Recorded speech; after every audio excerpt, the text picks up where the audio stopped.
there's a moment, just one, where a man can either save himself or lose everything he never knew he had. And this story starts exactly there. Picture the dust. Picture the heat rising off cracked earth somewhere between nowhere and the edge of the world. Picture a town that barely had a name.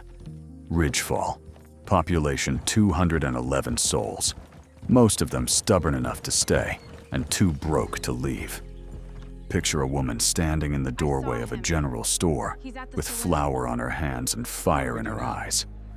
And now, picture a man riding in from the south, trailing nothing but a saddlebag, a battered hat, and a reputation he couldn't shake no matter how many state lines he crossed. This is the story of Elias Cord and Clara Whitmore. It's a story about the words we say when we mean something else entirely, about pride wearing the face of courage, about love dressed up like stubbornness. And it all hinged on a single sentence. One said in passing, the other whispered like a secret the whole desert heard. Stay with us, because by the time this is over, you'll understand exactly why the right words, said at the wrong moment, can change everything. Ridgefall in 1883 was not a romantic place. The main street was dust and splinters. The saloon had 3 stools and a piano that nobody played anymore, since the pianist lost 2 fingers in a card game. The sheriff was 62 years old, half blind, and relied mostly on reputation to keep the peace.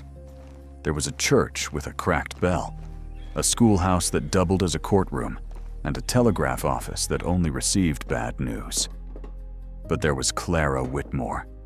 Clara had arrived in Ridgefall 8 years earlier with her father and a wagon full of dry goods. Her father, Emmett Whitmore, had the remarkable talent of dying at the worst possible time, which he did from a fever.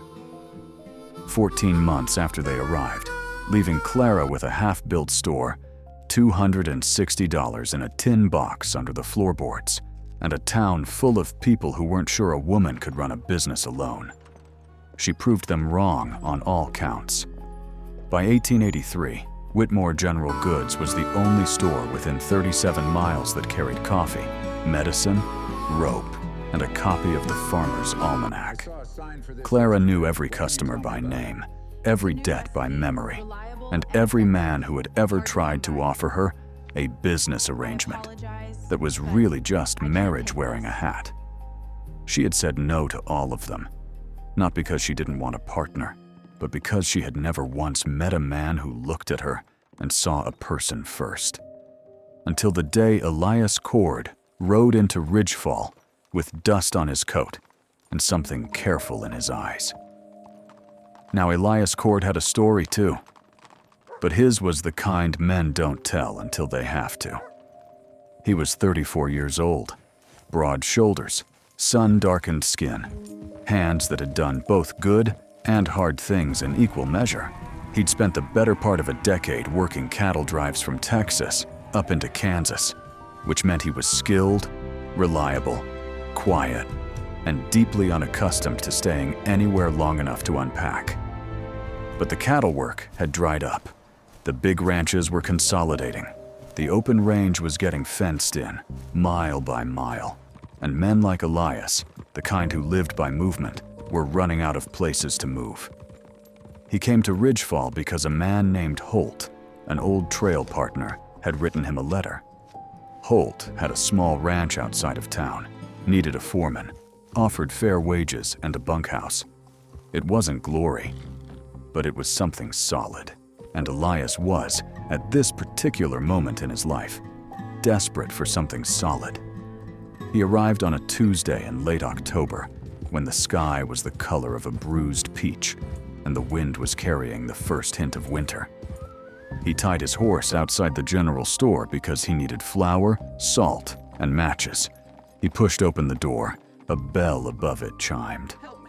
Clara Whitmore looked up from behind the counter, and Elias Cord, who had faced stampedes and droughts and men with bad intentions, somehow forgot, for a full 3 seconds, what he had walked in to buy.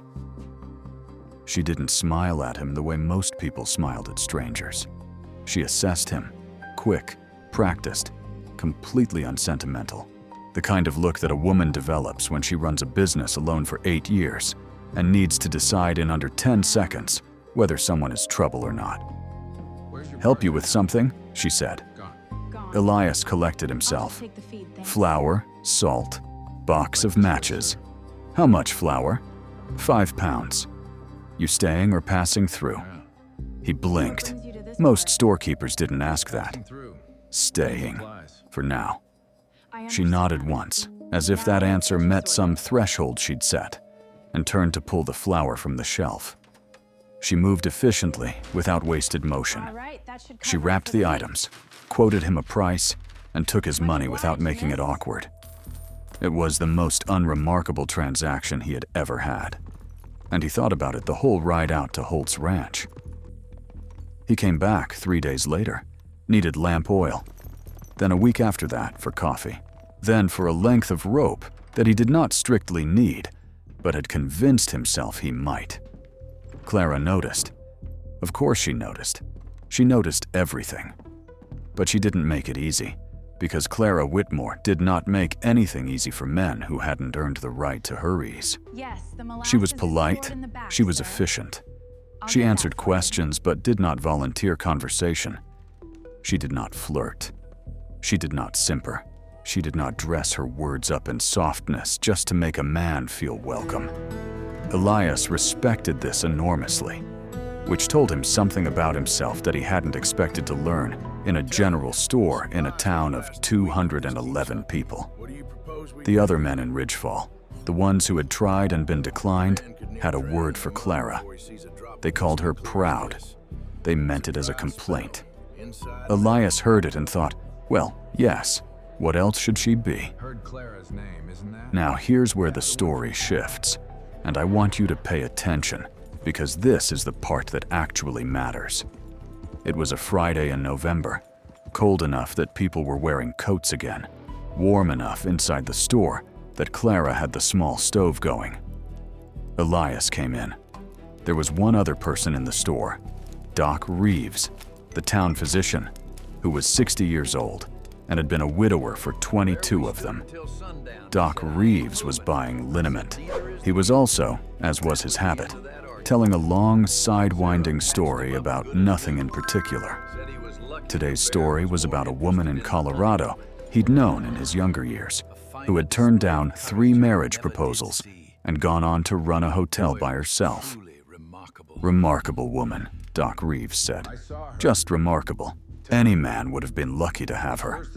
And Elias, without thinking about it, without planning it, without understanding in that moment what he was really saying, glanced at Clara, just briefly, and said, naturally and easily, the way you say something you believe without needing to consider it, "Some women are built for more than luck. Any man would be lucky to have her." He meant it as agreement, as a general statement. He was looking at Doc Reeves when he said it. He wasn't even entirely sure which woman he was referring to, the one in Colorado or the one 3 feet away wrapping liniment in brown paper. But Clara had heard it. And Clara, who had spent 8 years listening to men describe her as difficult or proud or too independent for her own good, who had never once heard a man she respected say anything like that about her without a follow-up pitch or a condition attached. Clara went very still. Doc Reeves chuckled and wandered out the door, still talking. Elias turned back to the counter to pay for his lamp oil and realized, with sudden and total clarity, that Clara was looking at him differently than she ever had before. Not softly, not warmly, not yet. But open, like a door that had been latched for a long time had just shifted, slightly on its hinge. He paid. He picked up his oil. He was halfway to the door when she spoke. Her voice was quiet. Not shy. Clara was never shy, but quiet in the way that people are quiet when they are saying something they mean completely. She said, "I was hoping you'd say that about yourself." Elias Cord stopped walking. He turned around slowly. Clara was looking at him with that same careful, measuring expression. But there was something else in it now. Something she had chosen to let him see. He said, "I didn't realize I was," she said. "Most men don't." And there it was. The whole conversation, the whole 8 years of refusals, the whole story of who Clara Whitmore was and what she had been waiting for, compressed into 14 words. I want you to think about that for a second. Have you ever said something that revealed more about you than you intended? Drop it in the comments, because this moment is one of those, and it changes everything that comes after. What came after wasn't simple. Nothing in Ridgefall was simple, and nothing between two people with this much pride and this much history, even an unshared history, is ever simple. Elias did not declare himself that afternoon. Clara did not ask him to. That was not who either of them were. What happened instead was a conversation, then another. Then, gradually, a kind of ease that neither of them had experienced with another person in a long time. The kind that comes not from sameness, but from recognition, from seeing someone who operates by the same unspoken code you do. They were both people who meant what they said, who did not perform emotions for other people's comfort, who showed up and did what needed to be done without requiring praise for it. By December, they were talking for an hour each time he came into the store. By January, Elias had started coming by on Sundays, when the store was closed, to help Clara repair a section of the roof that had been slowly losing its argument with gravity. The town watched. The town always watches. Mrs. Garrison, who ran the boarding house, told Mrs. Pell, who told her husband, who told half the men at the saloon, that Clara Whitmore was softening. This was delivered as news. Elias heard it secondhand from Holt and felt something hot and protective move through him that he didn't examine too closely.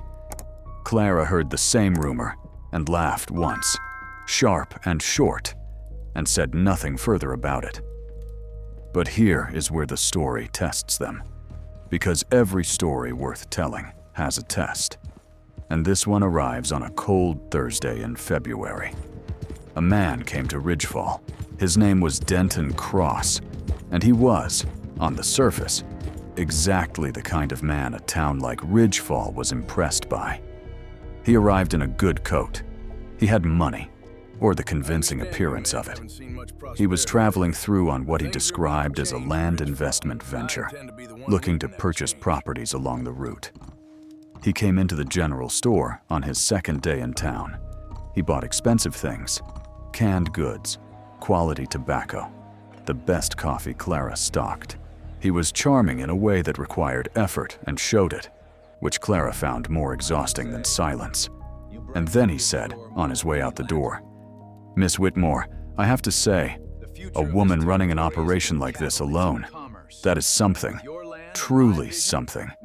It'd be a shame to see a place this well-run not have a proper partner behind it." Clara smiled at him with a smile that did not reach her eyes. "It has one," she said. "Me?" He laughed.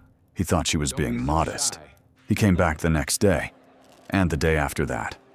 He started leaving small gifts on the counter.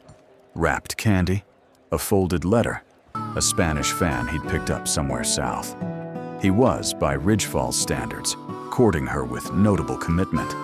Clara accepted none of it, but neither did she say directly, "Stop." Because Clara was also, in February, uncertain about Elias Cord. Not about her feelings. Those had clarified themselves over the winter with the kind of quiet certainty she trusted. But uncertain about his. Because Elias had never said anything more direct than what had happened in November.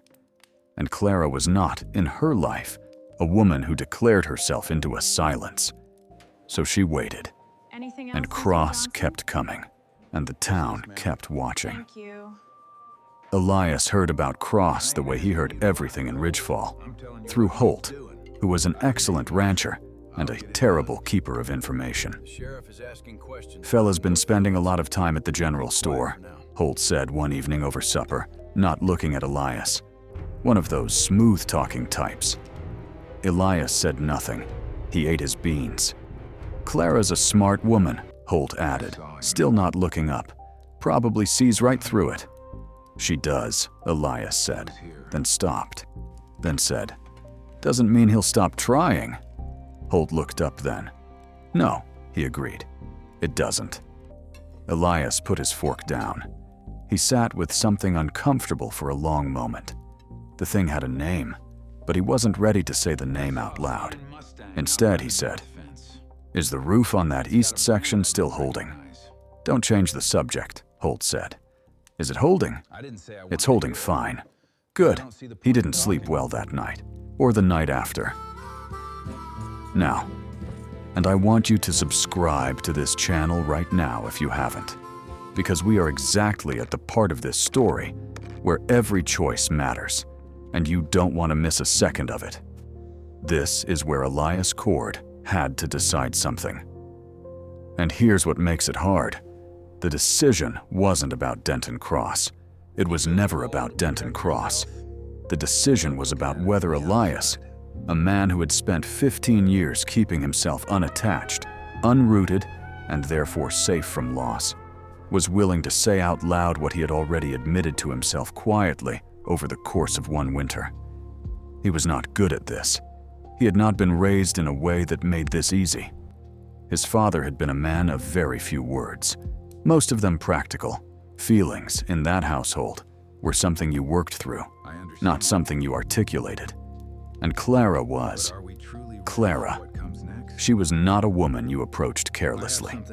She was not a woman who would be grateful for a half-commitment or a vague gesture. She deserved directness. She had earned the right to directness from anyone who came toward her with serious intentions. He understood all of this, and he was terrified. He came to the store on a Saturday morning in late February. It was early, before the other customers, before the town had properly woken up. Clara was sweeping the front step when he arrived. She looked at him. She did not say good morning. You argued with yourself. She said, "You look like a man who's been arguing with himself." "I have been," he said. "How'd you do?" "I lost." Something shifted in her face. Not much, Come in. but enough. "Come in," she said. He came in. Come in. She put the broom against the wall.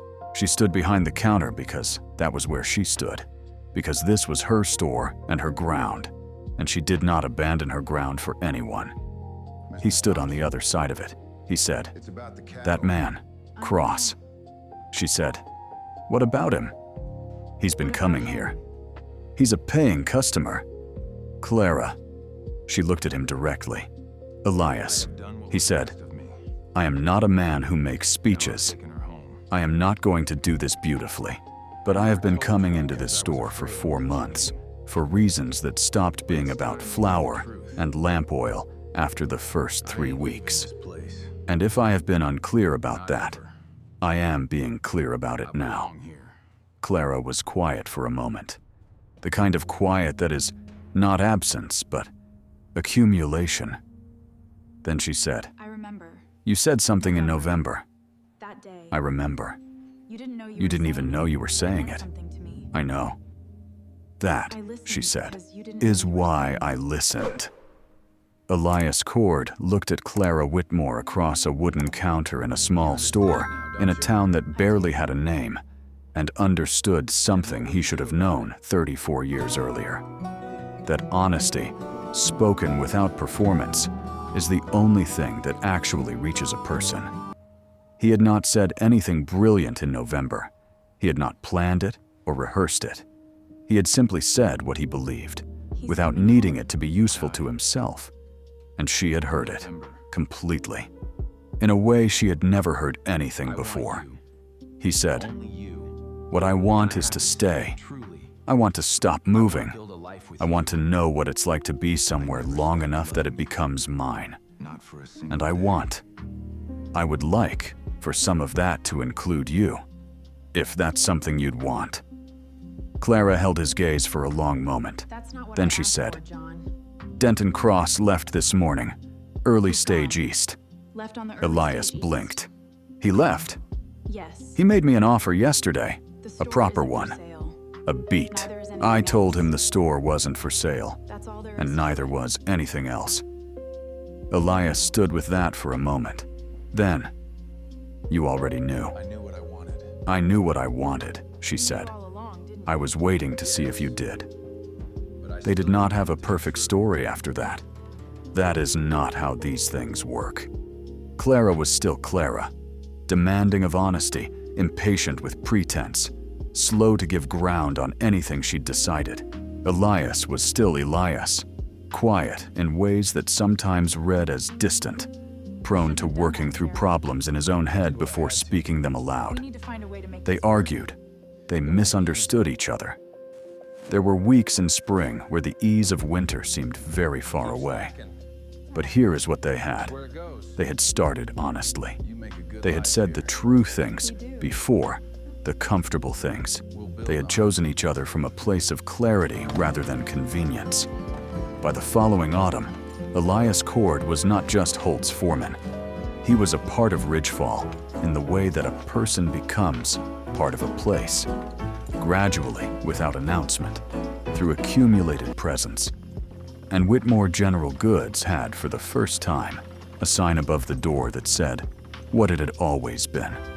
A place that had been built by someone who showed up and stayed. Here's what I want you to take from this. Not every love story announces itself. Not every important thing is said with the right words at the right moment. Sometimes the truest thing you'll ever say is something you didn't even know you were saying. And sometimes, the person who hears it is the one who has spent a long time waiting for someone to mean exactly that. Ask yourself this, and I mean it genuinely. When was the last time you said something real without trying to make it land well? Leave it in the comments. I read every single one. And if this story gave you something, a thought, a feeling, a memory, subscribe. Not because the algorithm needs it, though honestly it does, but because the next story might be the one that changes how you see something entirely. Ridgefall is gone now. The store is long gone. The names are dust and wind. But this moment, a man saying something he meant, and a woman brave enough to answer it. That part is permanent. That part doesn't go anywhere. This story is a work of artistic imagination created entirely using artificial intelligence. The characters, town, dialogue, and events depicted are fictional, constructed independently to entertain and offer something worth thinking about. The images, figures, and situations you've seen are part of a creative vision, not a historical record. For accurate accounts of life in the American West during the 1800s, we encourage you to explore the wonderful historians, archives, and primary sources dedicated to preserving that real and remarkable era.